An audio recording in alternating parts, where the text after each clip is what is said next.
Et si on prenait le temps, ensemble, de s'arrêter quelques instants et de regarder la mer? Bienvenue dans une touche d'amour en plus. Le premier podcast était dédié à l'appel de l'ange et à cette écoute du silence en nous. Ce deuxième podcast, je le veux autour du rythme. Ce moment parfois où on se laisse couler dans la vie, où on apprend à voguer plutôt qu'à diriger notre barque. Ce moment que je partage avec vous est inspiré d'une rencontre que j'ai eue avec une amie l'autre soir, une rencontre impromptue, imprévue et magnifique comme un diamant. Toutes les deux, on s'est retrouvées sur la terrasse, chez elle, il faisait déjà nuit. Et sans finalement introduire beaucoup le sujet, on est arrivé à ce moment où on sait qu'on doit baisser les armes, que nos rêves peut-être les plus fous, on doit les abandonner, qu'on doit laisser l'espoir au bord de la route et qu'on doit accepter de se laisser flotter, guider. C'était une merveilleuse discussion, un moment de partage plein, où tout prend sens, où tout à coup les pièces d'un puzzle se rassemblent et qu'on voit l'ensemble. Dans la vie, on a tous des désirs profonds. Pour ma part, c'est le désir d'être mère qui m'a toujours habité. Pour d'autres, ça peut être ce désir d'être en couple, ce désir d'être libre, autonome, indépendant. Ces désirs qui sont en nous et qui nous fondent d'une certaine manière, qui fondent notre être. C'est pas forcément des désirs qui viennent de notre tête, comme souvent je l'entends, en disant oui mais ça c'est ma tête qui veut, mais non. C'est des fois des désirs qui viennent du plus profond de notre être, malgré tout. Un désir qui compose qui nous sommes. Et puis alors au fil de notre vie, on va tout faire pour que ce désir un jour se mette dans la matière. Et alors on mène des batailles. On cherche des chemins. On espère, on lutte, on travaille sur soi. On avance bien sûr, on apprend à se connaître, évidemment. Et puis vient le moment, parfois inattendu, où notre être se brise et où tout à coup l'espoir s'éteint. Et c'est un moment en fait, même s'il est extrêmement douloureux, qui est plutôt intéressant. C'est un moment où on peut revenir au centre de notre vie et la regarder de nouveau. Parfois, notre désir le plus cher est juste une part de notre vie. Quand on se remet au centre, on voit tout le reste. Toutes les beautés, les pleins plutôt que les vides, les richesses plutôt que les pauvretés. Et au moment où on se remet au centre, alors on reprend place dans notre énergie créatrice, à nouveau. Le moment où on cherche le chemin, c'est un moment qui est aussi intense, passionnant. On a l'impression qu'on va aller à droite, puis à gauche, et encore à droite. Prendre un chemin de traverse, prendre un chemin le plus fou. Et chaque fois avec cet espoir immense qu'au bout de ce chemin, notre rêve se réalise. Et c'est beau, cette énergie-là, elle est belle.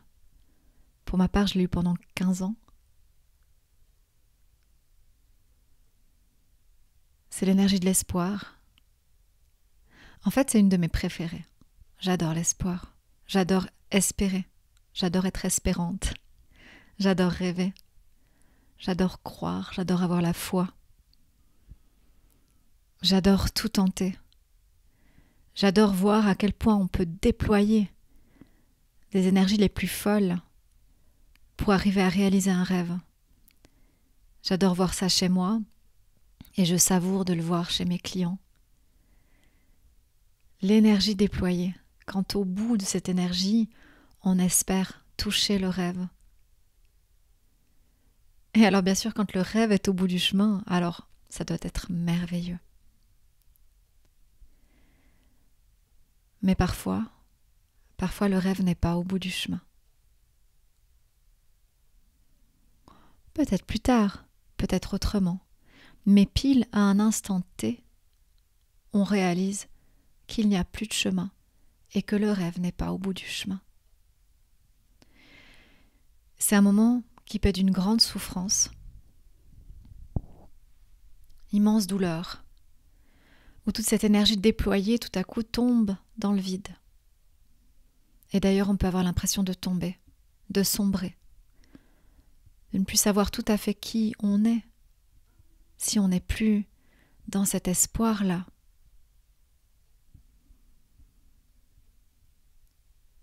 Et en même temps, ça donne un sentiment de baisser les armes. Et je crois qu'il faut un certain courage pour baisser les armes et dire, voilà, en fait, j'arrive au bout du chemin et j'entre dans la zone du je ne sais pas. Avec une amie qui habite en Angleterre, on avait le projet d'écrire un livre là-dessus. Elle, scientifique, spécialiste de l'ADN, et moi plutôt dans les médecines alternatives. Ce moment du je ne sais pas. Et en fait, le je ne sais pas, c'est plutôt confortable quand on s'assied à l'intérieur et qu'on est tout à coup dans un endroit, dans une prairie, où il n'y a plus de chemin. J'avais une cliente l'autre jour qui me disait « Et si moi je ne voulais plus de chemin ?» C'est beau, hein. Si on osait à un moment donné juste s'asseoir dans cette prairie immense et contempler le fait qu'il n'y a plus de chemin. Et autour de nous, les armes qu'on a déposées. C'est-à-dire tout ce qu'on a mené comme combat, toutes les énergies qu'on a engrangées pour peut-être atteindre le rêve. Et ce moment de la brisure.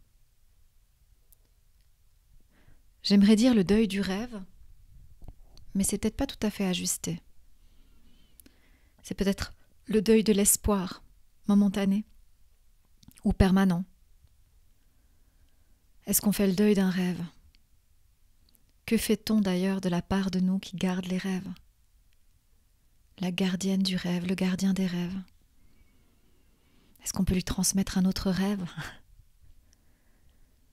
Que fait-on avec ce rêve qui nous a composé durant tant d'années ? Est-ce qu'on l'honore ?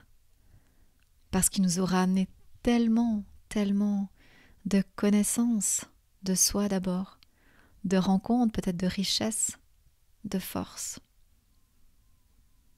Est-ce qu'on le jette ?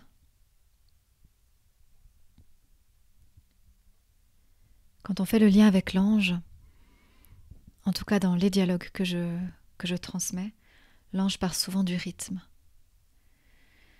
Un rythme où chaque chose se pose, où chaque chose est à sa juste place. Et ce rythme est plutôt lent, plutôt rapide parfois. Quand je le ressens en moi dans cet espace de silence, c'est plutôt lent. Je le ressens, en tout cas avec cette lenteur. Dans notre esprit, les choses elles vont très vite. On peut créer à une vitesse inimaginable, créer des possibles, nourrir des rêves. Et puis dans la matière, on est confronté à la matière, justement. Et au fait que des fois, ces rêves prennent du temps pour être mis en matière. Et que parfois, c'est des rêves qui doivent simplement rester accrochés quelque part dans l'espace de notre cœur et de notre esprit. Mais qui ne sont pas là pour être mis en matière. à la façon dont on souhaiterait, en fait. Alors il y a cette notion de se laisser glisser, de voguer, de se laisser porter. Je ne sais pas de quelle tradition vient cette image du fleuve, mais c'est une image que j'avais beaucoup aimée. On disait qu'il y avait 3 possibilités dans l'existence. Si l'existence est un fleuve, alors on peut nager avec le fleuve, faire des brasses comme ça, pour aller plus vite que le courant. On peut aussi nager à contre-courant, s'accrocher aux cailloux, au bord des rives, ne lâchant rien. On peut vouloir prendre une autre direction aussi, dans cette idée de nager à contre-courant. Essayer d'attraper la rivière qui va partir de traverse, par exemple. Ou alors, à un moment donné, on peut se laisser flotter. Alors se laisser flotter, c'est calme. Ce n'est plus énergivore. C'est reposant. Est-ce qu'en se laissant flotter, on abandonne le rêve? Peut-être pas. Peut-être pas. Si je me sonde tout au fond de mon cœur, est-ce que j'abandonne le rêve d'être mère? Non. J'abandonne la lutte. Là est toute la différence. J'abandonne cette lutte effrénée, à essayer de comprendre mon cycle, à prendre les bonnes hormones, à faire des injections. J'abandonne la lutte.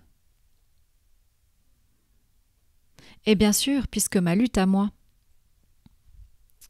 était portée par un espoir immense, au moment où j'abandonne la lutte, j'ai l'impression d'abandonner l'espoir. La question est, si je me laisse voguer, si je me laisse porter par la rivière de ma vie, est-ce que ça veut dire que j'abandonne l'espoir ou simplement que je cesse de m'y accrocher, comme à une bouée dans la mer qui m'échapperait toujours?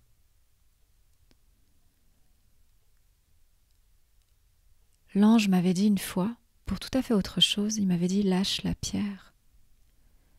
Lâche la pierre. Lâche ce qui te semble être le plus précieux. Et je me rappelle que cette action de lâcher, ce qui me tenait à cœur à ce moment-là, avait été extrêmement difficile, comme si ma main avait pris l'empreinte de la pierre, et que si je lâchais cette pierre, j'allais moi-même m'abandonner. Et l'ange disait « lâche, lâche la pierre ». Et qu'est-ce qui se passe au fond quand on lâche la pierre? Est-ce que c'est triste? Peut-être. Mais au moment où la pierre est lâchée, comment se sent-on? Un peu plus léger peut-être. Est-ce qu'on a l'impression qu'on trahit la pierre? Peut-être aussi. Parce qu'on s'était donné cette mission de la porter jusqu'au bout, quoi qu'il en coûte. Alors au moment où on la lâche, on a cette sensation qu'on l'abandonne, qu'on abandonne une partie de soi. Ou si finalement, quand on lâche la pierre, peut-être on récupère notre main, libre, d'accueillir autre chose, peut-être, ou de respirer un moment le vide.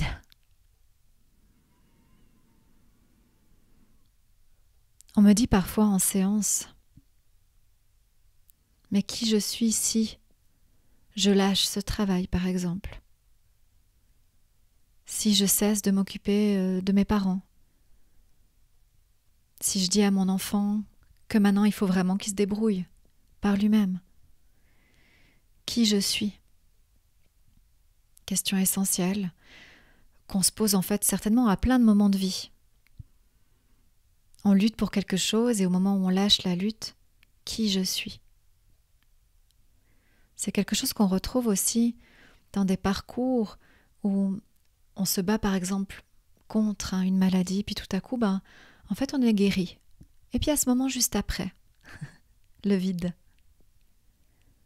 C'est la même chose avec les proches aidants parfois. En tout cas dans des témoignages que je reçois, où quelqu'un a soutenu la personne qu'il aimait, proche aidant, dans le cas d'une maladie. La personne des fois décède, parfois guérit, et il y a le vide. Qui je suis si je n'aide pas, si je n'accompagne pas, si je ne mets pas toute mon attention et toute mon énergie envers cette personne ou cette situation. Accepter le vide. Quand on lâche la pierre, d'abord, on reçoit le vide. Et bien sûr, le vide, ça peut faire peur. À part si vraiment on est au bout du rouleau et que même le vide nous paraît bénéfique par rapport à la situation vécue auparavant. Au moment où on lâche la pierre, on se laisse porter par le courant de notre vie, avec cette certitude que, quelque part, on maîtrise très peu de choses dans ce courant. Et beaucoup à la fois. Très peu dans le sens où le courant nous emmène peut-être là où on doit, mais on maîtrise comment on savoure de se laisser porter. Est-ce qu'on profite de regarder le soleil, d'imaginer des formes dans les nuages, de sentir la douceur de l'air? Est-ce qu'on sourit paisiblement? Ou est-ce qu'au contraire, on est crispé, on ne veut pas aller à l'endroit où l'on va? Parce que une partie de nous aurait voulu être ailleurs. Se laisser porter, c'est quelque part un immense travail de réconciliation entre les différentes parts de nous. La part qui souhaite à tout prix, qui serait tellement heureuse si, et la vie, qui va où elle va, sans qu'on puisse vraiment l'en empêcher. Peut-être on pourrait se dire que c'est un peu une vision fataliste, mais au moment où on lâche la pierre, peut-être on est un peu fataliste. C'est vrai. Moi, je crois qu'on a ce pouvoir immense de colorer l'endroit où l'on se trouve. Et ça, c'est notre pouvoir. Dans le fleuve dans lequel on se laisse porter, on peut amener de la lumière, de l'amour, de la joie, du rire, du partage. Ça, on peut. Et il y a une partie de ce fleuve qui n'est pas entre nos mains. En tout cas, pas tout à fait. Se laisser porter. Je crois que malgré tout, c'est la pire injonction que l'on a. Dans tous les processus, vous l'avez peut-être déjà entendu, ce fameux « il faut que tu lâches prise ». Il faut que tu lâches prise. Mais comment on fait ça? Moi, en tout cas, j'ai jamais réussi avec le « il faut ». Il faut que je lâche prise, il faut que je n'y pense plus. Avec cette théorie qui suit de si tu n'y penses plus, c'est là que ça va arriver. Non mais, bullshit. La seule chose, c'est que si on n'y pense plus, on vit un peu mieux. Peut-être après, on est surpris du coup si ça se passe, mais c'est tout. Mais le « il faut lâcher prise », en fait, c'est un immense saut à l'intérieur de soi, où on prend la peine justement de réconcilier chaque partie de notre être, en sachant que chaque partie a sa raison d'être.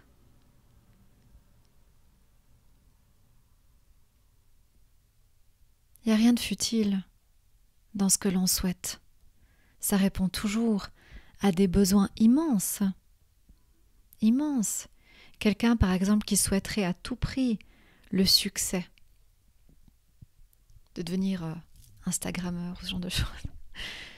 C'est quelqu'un qui a besoin terrible de reconnaissance, un besoin terrible.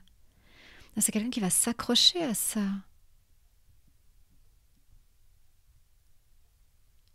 Je veux, par exemple, je veux être célèbre.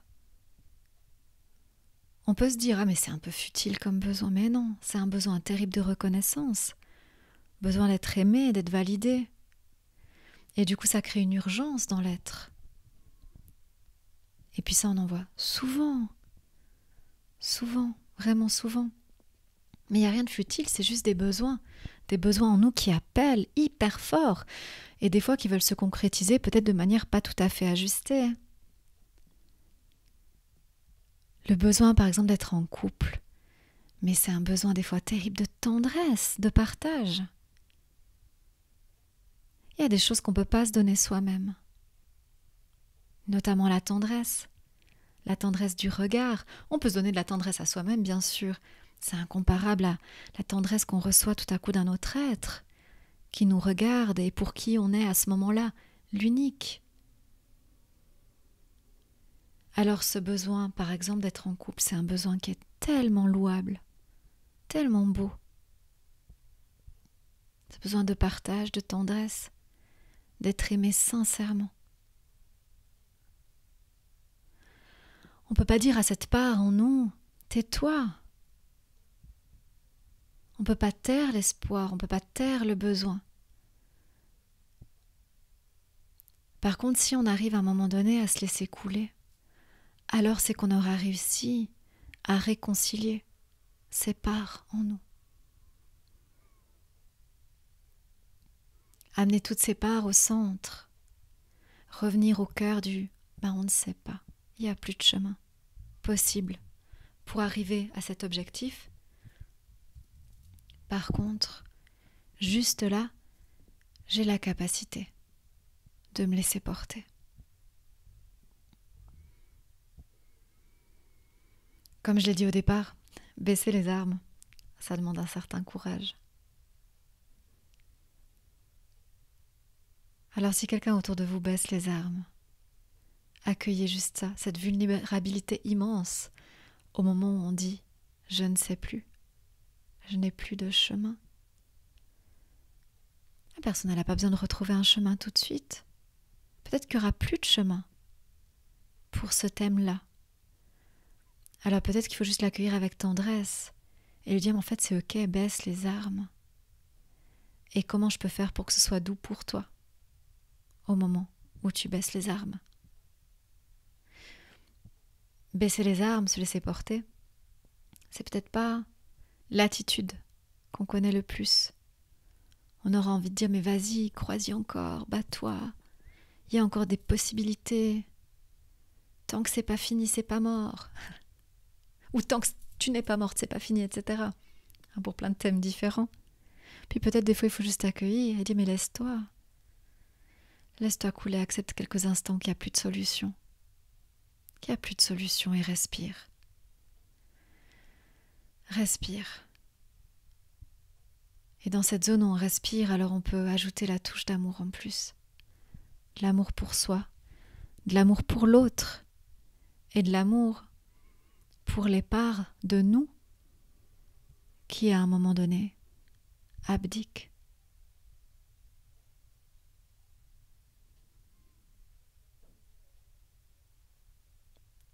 Je vous souhaite de mettre cette touche d'amour en plus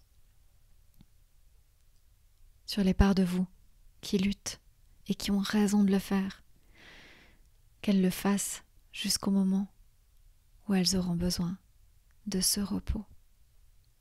Et je vous souhaite de mettre la touche d'amour en plus pour toutes les personnes autour de vous qui peut-être en ce moment abdiquent et ont besoin juste alors d'un regard de tendresse. À la prochaine.